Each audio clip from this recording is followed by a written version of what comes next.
আমার স্বামী একটু রকচটা ধরনের মানুষ, বলা যায় একটুতেই রেগে যায়। তাই আমার স্বামীর সাথে আমার ঝগড়া হলে আমি চুপচাপ থাকি, কোনো প্রত্যুত্তর করি না। তখন আমার দু একজন কাছের আত্মীয় আমাকে বলে, যখন ঝগড়া লাগে চুপ করে থাকো কেন, তুমি মুখে মুখে উত্তর দিতে পারো না? তুমি না এ যুগের মেয়ে? পুরুষ জাতিরা ভাবে ওদের জন্মই হয়েছে নারীদের পায়ের তলায় রাখার জন্য। আবার কেউ বলে, যত সহ্য করবে তত লাই পেয়ে মাথায় উঠবে ওরা। আবার অন্যজন বলে, শোনো বউ, এত সহজ সরল হলে বেটা ছেলে হাতে থাকবে না, একটু শক্ত হও।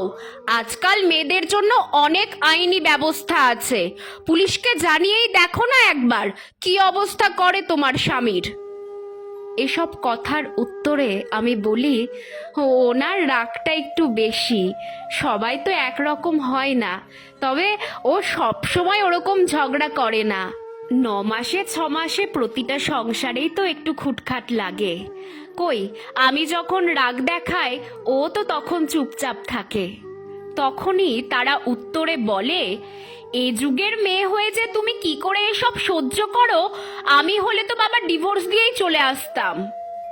জানেন, আমি সবার সব কথা শুনি, কিন্তু কখনো লোকের কথায় আমি মাথা ঘামাই না। আমি জানি ডিভোর্স দেওয়া কোনো সলিউশন হতে পারে না। মানুষ হিসেবে ও তো অনেক ভালো। আজ যদি আমার বাবা মা আমার ওপর রাগ দেখাতো, আমি কি তাহলে বাবা মায়ের সাথে সম্পর্ক শেষ করে দিতাম? না, কখনোই তো সেটা করতাম না। তাহলে আমাকে যে এত ভালোবাসে, এত ভালো রাখে, তার দু একটা ভুল যদি মানিয়ে নিতে না পারি, তাহলে কিসের আর সহধর্মিণী হলাম বলুন তো? হ্যাঁ, আমার স্বামীর মাথাটা একটু বেশি গরম, তাতে কি, সে তো আমাকে ভালোবাসে। আবার যেদিন ঝগড়া হয় সেদিন ঘন্টাখানেক পরে এসেই কিন্তু আমার কাছে 1000 বার ক্ষমা চায়। কোথাও একটা লেখা পড়েছিলাম জানেন, যে পৃথিবীতে সবচেয়ে সুন্দর এবং সবচেয়ে নোংরা একটা সম্পর্ক হলো স্বামী স্ত্রীর সম্পর্ক।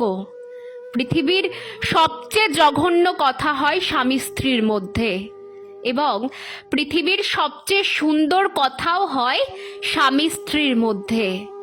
এরা রেগে গেলে একে অপরকে এমন নোংরা কথা বলে, যা অন্য কেউ বললে হয়তো খুনোখুনিটা না হলেও আজীবনের জন্য মুখ দেখা দেখি বন্ধ থাকতো। কিন্তু সেই রাগ শান্ত হলেই এদের মতো মধুর সম্পর্ক আর নেই। তাই তো লোকের কথায় আমি মাথা ঘামাই না।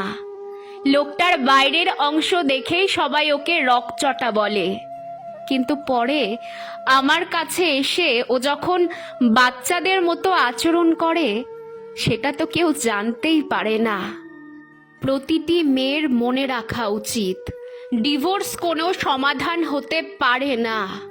হয়তো রাগের বশে আপনি ডিভোর্স দিয়ে ক্ষণিকের সুখ পেতেই পারেন, কিন্তু আপনার সারা জীবন বিভীষিকাময় হয়ে যাবে। আর সেই কষ্টের সময় আপনি কাউকে পাশে পাবেন না, এমনকি নিজের বাবা মাকেও না।